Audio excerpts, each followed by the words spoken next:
America spends twice as much money on healthcare as any other wealthy nation.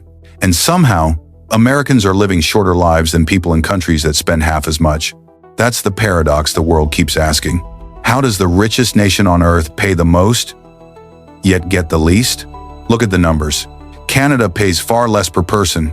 Japan pays even less than that. And both countries consistently outlive the United States by years. They see fewer medical bankruptcies, fewer surprise bills, and fewer families trapped by costs they never saw coming. Meanwhile, Americans are told the system is the best in the world. But if it's truly the best, why does it feel like a system people are afraid to use? Everywhere else, spending more tends to mean better results, better outcomes, better access. But in America, the relationship breaks. More money does not buy more health.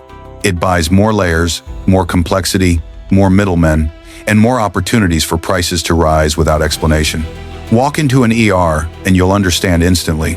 A single emergency visit, even for something small, something routine, something that takes minutes, can cost more than a used car. 3 minutes of being looked at, one scan, a short conversation, and suddenly, a $50,000 invoice is sitting in your mailbox. No warning, no menu of prices, no ability to say no because no one tells you the cost until it's already too late. And that invoice isn't rare. It's normal. 2 out of every 3 bankruptcies in the United States involve medical debt. Families working full-time. People who had insurance. People who thought they were protected until the bill arrived. Medical debt is so common in America that it's become part of everyday life, something people whisper about, hide, or fear, even when they've never been sick. The same pattern shows up with prescriptions. Take insulin, a drug discovered a century ago and sold around the world for cheap. In Canada, a vial costs $32. In the United States, the exact same vial made by the same company, in the same factory, with the same formula costs around $350. Not 15% more. Not double. 10 times the price, simply because the American system allows it. And this is the quiet part most Americans never say out loud. They're not paying for better medicine. They're not paying for better outcomes. They're paying because there's no alternative. They're paying because the system gives them no choice. And that raises a question almost everyone in America has asked at some point, usually in frustration, often in fear. If the system isn't broken, why does it feel like it's breaking you? Where is all the money going? Who decides that an ER visit should cost as much as a month's salary? Who is taking the difference between $32 and $350? And why are Americans paying more for healthcare than any society in human history while getting less? Because the answer isn't as simple as insurance companies or hospitals or politics. It runs deeper than that. Deeper than any one profession, any one company, or any one law. It sits in the structure of the system itself, the incentives, the processes, the negotiations, the layers built over decades. The truth is uncomfortable, but it needs to be said clearly. American healthcare is not expensive by accident. It is expensive because it was designed that way. And once you see how that design works, the hidden fees, the silent middlemen, the negotiations behind closed doors, you'll understand why prices keep rising, why nothing ever changes, and why Americans keep paying more than anyone else on earth. American healthcare isn't just expensive because of what you see: the hospital, the doctor, the prescription. It's expensive because of entire structures you never interact with directly, but that shape the cost of everything you touch. And the first structure is the insurance maze, a design so complicated that even experts sometimes admit they don't fully understand it.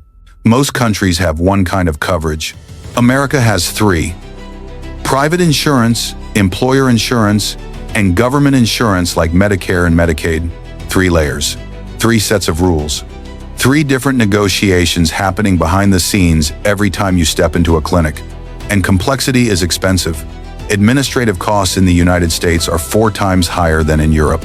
Not because Americans use the doctor more, not because the medicine is better, but because the system requires armies of people to process paperwork, sort claims, verify codes, and argue about coverage. Because in American healthcare, every middleman takes a cut.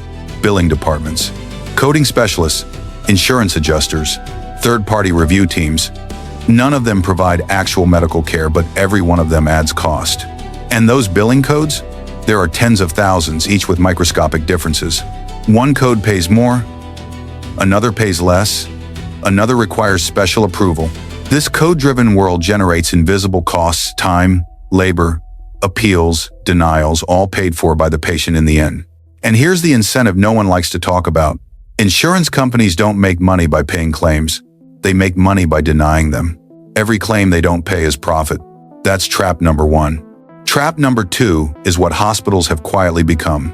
70% of American hospitals operate like corporations, not public service centers. They merge, they acquire, they expand. And when competition shrinks, prices rise not because care improves, but because the market allows it. And unlike most businesses, hospitals don't post prices. There is no menu, no list, no way to compare. You could walk into two hospitals on the same street and be billed 10 times the amount for the exact same procedure. And hidden deep inside, every hospital is the charge master, a secret, sprawling price list with numbers almost no one can explain. Prices that don't match reality. Prices that can be changed on a whim. Prices that become the starting point for negotiation, but not for patients. Privatization leads to consolidation. Consolidation leads to less competition. And less competition leads to rising prices that nobody can stop. An ER visit that lasts only 3 minutes, a quick check. A brief conversation can be coded in a way that costs more than $2,000. Not because the care required it, but because the system did. Then comes trap number 3. Drug pricing power. One of the most uniquely American phenomena in the world. Unlike most countries, the US does not regulate how high drug companies can set their prices. So they charge whatever the market will tolerate, and because people need medicine to live, the market tolerates almost anything. Patent protections, originally designed to reward innovation, have evolved into patent walls that block competitors for 20 to 40 years. Not one patent, not two, but dozens layered on top of each other to extend monopoly pricing far past what was ever intended. And America is the world capital of pharmaceutical marketing. Drug ads on TV, billboards, commercials telling you to ask your doctor. Only 2 countries on earth allow this, the United States and New Zealand, and the result is predictable. Inflated demand, inflated prices, inflated expectations. PBMs, pharmacy benefit managers, claim they're negotiating discounts for patients. But the system is so opaque that many experts believe PBMs often raise prices instead of lowering them, capturing rebates and fees that never reach the patient. Trap number 4 is the quietest, but maybe the most painful. A near total lack of price transparency. In almost no other market are you expected to pay without knowing the cost beforehand. But in American healthcare, that is the norm. You don't know the price before you get a service. You can't shop around. You can't compare. You can't say, no, that's too expensive, I'll go elsewhere. Because in this system, you don't choose your price, the system chooses it for you. 2 hospitals can charge 20 times different amounts for the exact same test, the same scan, the same procedure. Not because one is better, not because one uses better equipment, but simply because each hospital negotiates in secret and sets prices in a world with no sunlight. These are the traps, the insurance maze, hospitals as corporations, drug pricing power, lack of transparency, not broken parts of the system, but features of a system designed around incentives, not outcomes.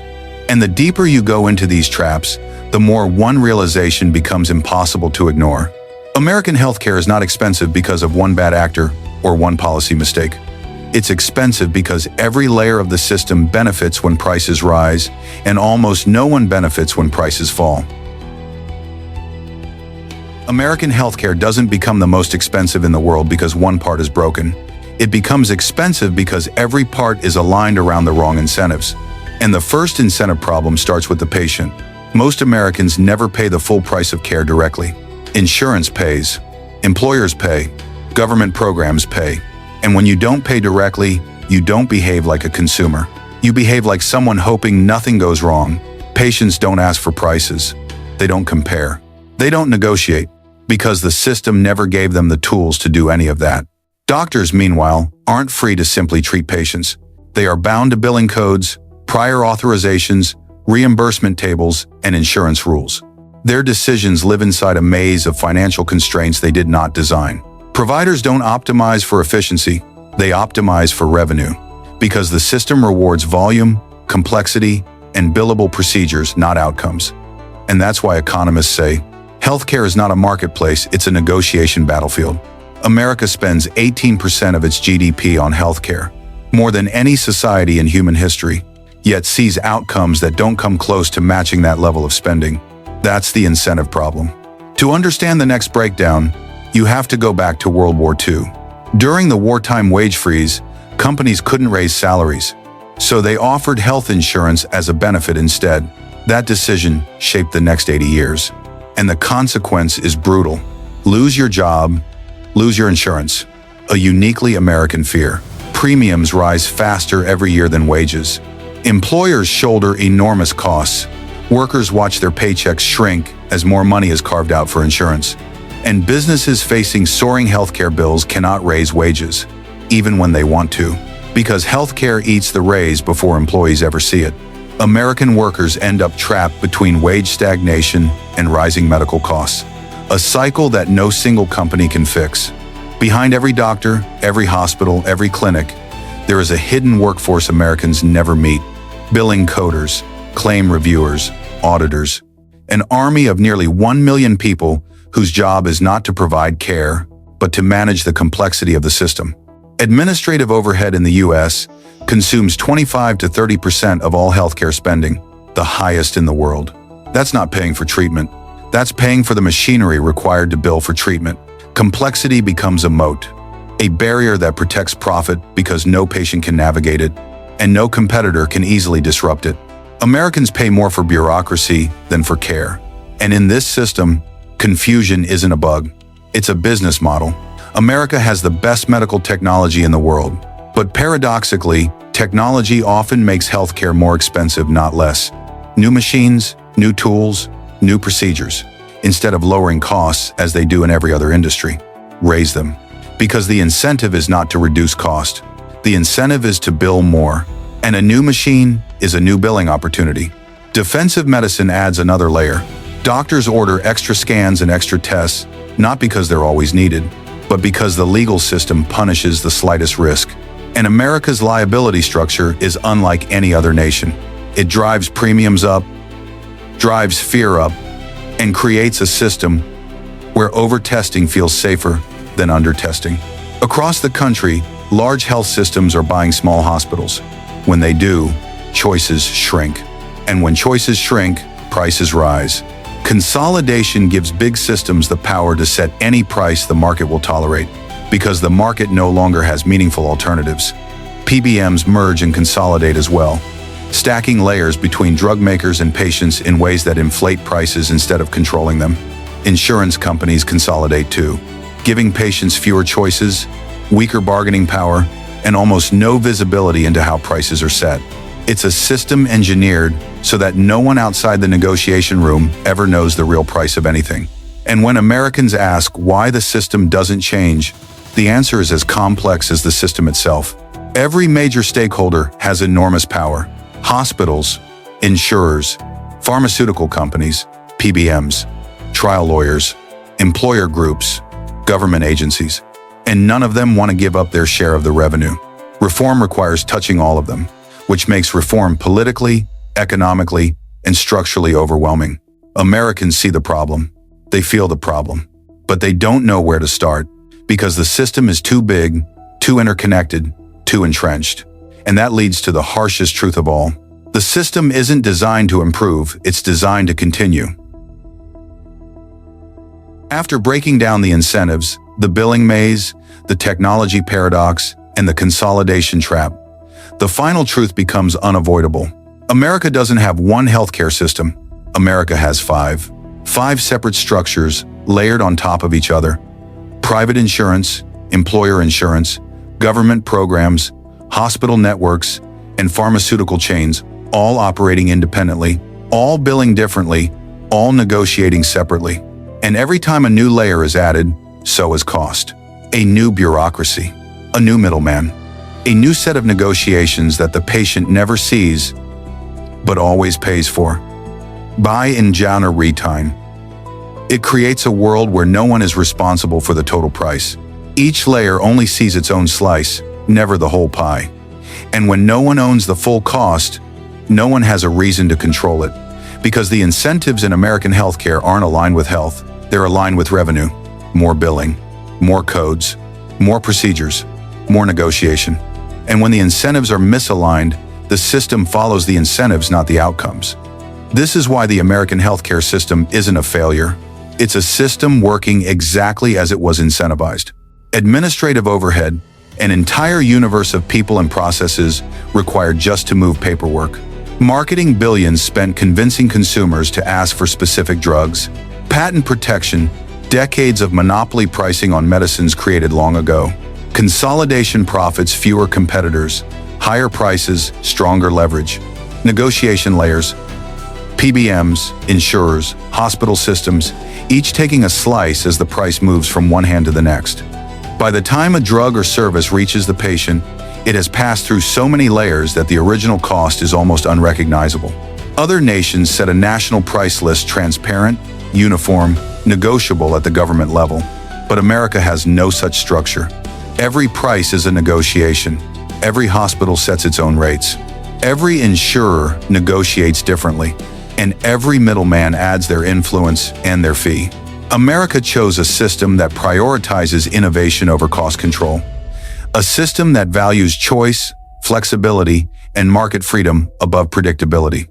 But healthcare doesn't behave like a normal market. There is no shopping, no comparison, no way to walk away when the price is too high. And when a market can't behave like a market rules don't work. The result is a country where prices rise quickly, quality varies wildly, and nobody can fully explain why the same MRI costs $400 in one building and $4,000 in another. America doesn't have expensive healthcare by accident. It has expensive healthcare by design. The system prioritizes innovation, choice, and free market ideals. But the trade-off is staggering cost and structural complexity. And Americans today are paying for those choices in the most literal way possible. The question isn't why American healthcare is expensive. The real question is, how much longer can Americans afford it? Fade out with the final truth, the truth that frames the entire debate, the truth people feel even if they've never said it aloud. Every system is perfectly designed to get the results it gets.